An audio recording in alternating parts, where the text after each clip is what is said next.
படிக்கும். ஆனால் இந்த ஆலிம்களை பொறுத்த வரைக்கும் இவங்க என்ன பண்ணுறாங்க, இப்போ அவங்க ஒரு ஃபேக்ட்ரி மேடு சிலபஸ் ஏற்படுத்தி வச்சுட்டாங்க. அப்போ அந்த சிலபஸில் சில ஃபார்முலாக்கள் போட்டு வச்சுட்டாங்க. அந்த ஃபார்முலாக்களை இவங்க ஃபாலோ பண்ணுறது. அந்த ஃபார்முலா பார்த்தீங்கன்னா ஒவ்வொரு ஃபிர்காவுக்கு ஒரு ஃபார்முலா இருக்குது. அப்படி தானே?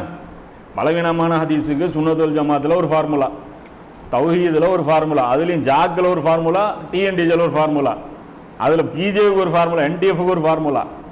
இவன் ஃபார்முலா அவன் ஏற்றுக்கிறது இல்லை. பல்ல சொல்கிறான்ல குரானில், நபி அவர்களே ஒருவருடைய கிப்லாவை இன்னொருவர் பின்பற்ற போகிறதில்ல அப்படின்னு சொல்லிட்டு. அப்போ அவங்களையே ஒருத்தர் ஃபார்முலா போட்டுக்கிட்டு இந்த ஃபார்முலாக்கள் மேலே ஈமான் வச்சுக்கிறது. குரானை எடுத்து பார்த்து அதிலிருந்து இன்றைய காலகட்டத்துக்கு அல்லாஹ் நமக்கு ஏதாவது வழி காட்டுவான் அப்படின்னு சொல்லி அந்த கவலையோட அதை படிக்கும்போது நமக்கே தோண வைப்பான் அல்லாஹ் கருத்துக்கள். அப்போ அந்த கருத்துக்கள் தான் அல்லாஹ்வுடைய புறத்திலிருந்து கிடைக்கக்கூடிய ஹிதாயத்து.